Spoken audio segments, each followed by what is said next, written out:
Armenia and Azerbaijan have both flat-out rejected calls for a ceasefire and ruled out peace talks as hostilities over a disputed border territory enter a fifth day. Here are the latest images released by Azerbaijan. They show the destruction of Armenian military vehicles in the Nagorno-Karabakh region. Both sides released a string of videos to back up their individual claims of military conquest. Artizi Gishdanov is in the heart of the conflict zone and reports now on the impact hostilities are having on local communities. Nagorno-Karabakh is sandwiched between the territorial ambitions of Armenia and Azerbaijan. But as commanders-in-chief are deploying platoon after platoon to the front line, it's often civilians who end up in the crossfire on both sides. We're in a small town in the disputed Nagorno-Karabakh region. The front line is about 5 to 7 kilometers that way. An Azerbaijani shell flew from over there and made this crater. And, well, there was a bus staying right here. It has already been cleared, the debris, and it was bustling with people. As a result, because of this strike killed 2 people and 5 more were wounded, all of them civilians. This is no military complex. It's just a building, just a house where people live in. In fact, I'm being told that these areas are being shelled relentlessly, even though the closest military position is about 3 to 4 kilometers away that way. What you are hearing right now is them firing.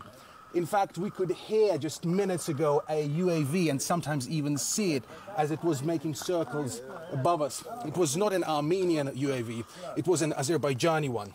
So this is one of the places where it is as hot as it gets in Nagorno-Karabakh. There aren't many places that have it worse than the town of Martuni. Within the 60 minutes that we were filming there, we heard artillery, infantry, drones, all of them had their deadly say. Если вы слышите это характерное жужжание, это как раз тот самый дрон. И вот по нему и ведется стрельба, видимо. Air raid sirens and the buzz of drones have become the terrifying soundtrack to this war in Nagorno-Karabakh. And this frontline town is enduring bombs of all calibers. This is what's left of the round that fell in this backyard. It's really heavy and, well, I'm being told it's about 160 millimeters in caliber, which makes it a truly formidable projectile. And you can see the amount of damage that it did here. For instance, here used to be the gates. Well, they're now completely gone. Both sides are ready to fight to the bitter end. Both sides have the fervent support of their populations, sharing an underlying belief that it's them fighting for the right cause and not the enemy. With all the horrors that have already haunted this land, this war shows that the old grievances have only deepened. Amir Zhdanov reporting from Nagorno-Karabakh, RT. Nagorno-Karabakh is one of several border disputes remaining from the collapse of the Soviet Union. The republic seceded from Azerbaijan in 1988 and declared itself independent, but the enclave, predominantly populated by Armenians, isn't widely recognised as an independent state. Turkey, for its part, expressed staunch support for Azerbaijan in the conflict. Baku says this support's limited to the diplomatic level. But Yerevan alleges the Turkish Air Force is involved too. With more on the escalation, here's our senior correspondent Murad Gazdiev from Istanbul. Well, there's been absolutely no lull in the fighting. It continued overnight, raged, I would say, every few hours. We're also seeing casualty numbers, both military and civilian, spiral. And it seems to be getting worse and worse. So the escalation seems to be escalating itself. And this is all despite tremendous diplomatic pressure for both sides to take a pause, to take a break, anything, you know, give talks a chance. Despite everything the international community is doing, the violence seems to be getting worse. We have only one condition, that Armenia leaves our lands completely and immediately. This is valid. If the Armenian government complies with this, the fighting will stop. There will be no bloodshed. There will be peace. Peace will come to our region. I believe the Armenian army can secure our country. and the self-defense forces of Nagorno-Karabakh are successfully protecting their region. From a political standpoint, I believe it's very important for us that international partners know how and who started this military action. In all of this rhetoric, though, it is in stark contrast to what ordinary people think. Here in Istanbul and Turkey, in Armenia, in Karabakh, in Baku, people know after so many years of escalations and flare-ups that peace doesn't come through war. As an Armenian, I do not want to talk about who is right or wrong, but I would like this issue to be resolved through negotiations, not force. I don't like what is happening. Many people I know are now going to the front line. We don't want blood to be shed. We want everything to end peacefully. But I am afraid there is no chance to talk about peace at the moment. We must reclaim our lands. I fought in the First War and in 2016. Nowadays people go to the front line too. When the shelling will calm down, then we will be needed there. We're used to it. This is our homeland. We have nowhere to go. The losses both sides are suffering, though we can't verify everything, it's impossible for now, are tremendous. So perhaps the sheer magnitude of what is happening will force both sides to take a pause and to reconsider the approach that they're both taking. But for now, that seems a dim concept, because the president of Karabakh has warned his citizens, the people of Karabakh, to prepare for a prolonged war. And the Azerbaijani side has, as we mentioned earlier, obviously set its path. And that path is to reclaim Karabakh by force. Well, Russia's among the countries that's urging an immediate cessation of hostilities. Moscow also warning about the possible involvement of foreign extremists. RT's Ilya Petrenko takes a closer look.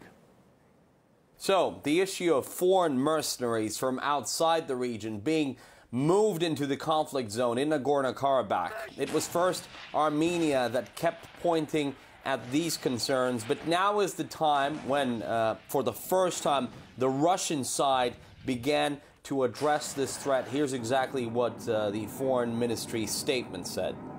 According to the information we have received, militants from illegal armed groups are being transferred to the Nagorno-Karabakh conflict zone from Syria and Libya to take part in the hostilities. We call on the leaders of the countries involved to take active measures to prevent the deployment of foreign terrorists and mercenaries in the conflict and to ensure their immediate withdrawal from the region. So in this particular case, and it's very important, Moscow is not pointing the fingers at any of the sides for being behind this. But like I said, when Yerevan began talking about alien fighters in the region, they started blaming Turkey right away. In fact, the Armenian side was blaming Turkey from the very beginning for provoking this conflict. Now, in an interview to the Russian media, both leaders of Armenia and Azerbaijan addressed this specific issue, and here's exactly what they had to say. Azerbaijan handed over the air command of offensive operations against the Nagorno-Karabakh to the Turkish Air Forces. The Air Force is being operated under the remote command and control of the Turkish station. Turkey is giving us moral support, and we're grateful to the Turkish government and Turkish people for solidarity and standing by our side.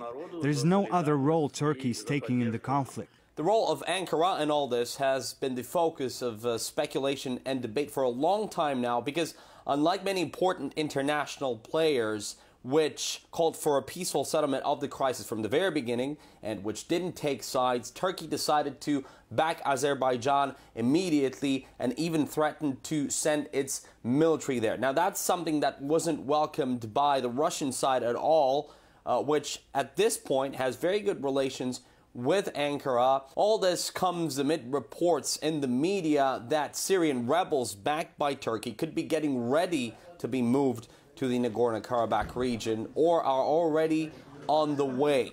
But these are just reports for now. And again, I'd just like to point out that in its statement, the Russian diplomats aren't blaming anyone for the things that are causing concern at this point. My colleague Ewan O'Neill spoke earlier with a political analyst who focuses on the region. He says that the situation is more complex than it first looks. There are many organizations. Notably, I don't think it is the state bodies, neither of Turkey, neither of Azerbaijan, or even the leaders. It is mainly, I suppose, the initiative belongs to a certain financial funds, Islamic financial funds related to the Muslim presence in a narrow meaning of the word. We've seen over the last number of days some statements of support from Ankara for Azerbaijan. How far do you think Turkey is willing to go to help its ally? Well, you should understand the situation. The throne, the chair of Erdogan is shaken now. Too many forces inside Turkey, even including Erdogan party, the AKP party, are now wanting to replace him. And he's fighting for his place. So if the military fortune would be on Azerbaijani side, Erdogan will get a glory of a conqueror of the Armenians, like Mustafa Kemal Atatürk was the glory of Greek conqueror. Yeah? So that is if military fortune, sure, are on Azerbaijani side. But if Armenians win, Erdogan lose nothing. Because it is, oh, pity, but it's Azerbaijanis lose, we have no relations.